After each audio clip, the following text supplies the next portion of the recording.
읽어주는 교과 셋째 날 5월 31일 화요일 디나가 수치를 당함. 형과 화해한 야곱은 가나안 땅에서 정착하고자 했다.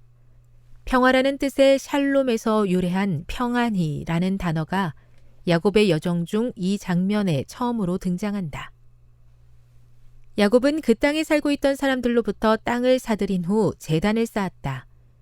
야곱은 그곳에서 하나님을 경배하는 제물을 바칠 때마다 하나님에 대한 믿음과 그분께 자신이 얼마나 의지하고 있는지를 나타내 보였다.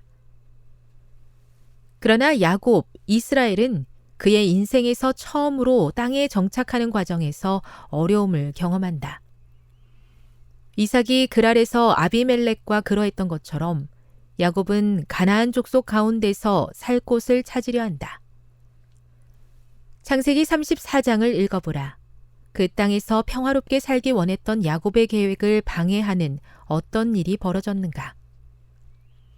이 비도덕적인 사건에 관한 이야기는 각 등장인물의 성품과 그들의 행동의 모호함을 보여준다. 본능에 이끌려 디나를 범하는 세겜은 디나를 진심으로 사랑하는 것처럼 묘사되며 그래서 자신이 저지른 일을 만회하려 한다. 심지어 그는 언약의식인 할례를 받는 것까지도 동의한다. 그런데 하나님과 그분의 계명의 수호자를 자처하며 가나안 족속과의 결혼을 반대하는 시므온과 레위는 거짓말과 속임수를 사용하여 살인하고 약탈하려 한다. 그들의 행동은 비난받아 마땅할 뿐만 아니라 더 많은 문제를 일으킬 가능성을 가지고 있었다. 한편 야곱은 오직 평화에만 관심이 있었다. 그의 딸이 수치를 당했다는 소식을 들었을 때 그는 아무 말도 하지 않았다. 그런데 그의 아들들이 저지른 일에 대한 소식을 들었을 때 그는 그로 인해 생길 수도 있는 더 큰 어려움 때문에 아들들을 공개적으로 꾸짖었다. 너희가 내게 화를 끼쳐 나로 하여금 이 땅의 주민 곧 가나안 족속과 브리스 족속에게 악취를 내게 하였도다. 나는 수가 적은즉 그들이 모여 나를 치고 나를 죽이리니 그러면 나와 내 집이 멸망하리라. 창세기 34장 30절. 교훈입니다.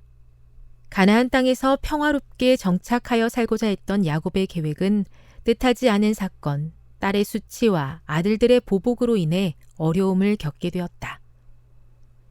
묵상. 우리는 성경에 기록된 사건들 속에서 친절과 은혜의 행동만큼이나 속이는 일과 속임수가 계속해서 반복되는 것을 봅니다.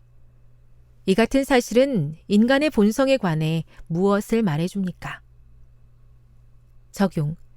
그대는 어떤 순간 그대 안에 어쩔 수 없이 존재하는 죄의 흔적을 발견하게 됩니까? 그 문제를 해결하기 위한 유일한 희망은 무엇입니까? 영감의 교훈입니다.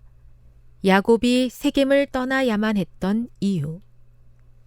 야곱과 그의 아들들은 난폭과 유혈 사태로 인해 더 이상 세겜에 머무를 수 없었다.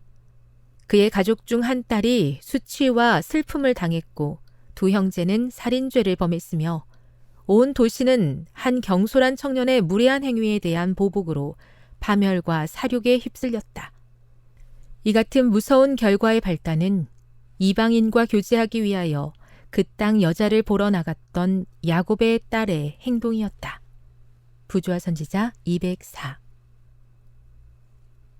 반복되는 죄와 그 흔적들이 우리가 얼마나 연약한 존재들인지를 기억하게 합니다. 우리 안에는 선한 것이 아무것도 없음을 날마다 인정하며 우리 죄를 깨끗하게 하시는 예수 그리스도의 보혈을 굳게 붙잡게 해 주시옵소서.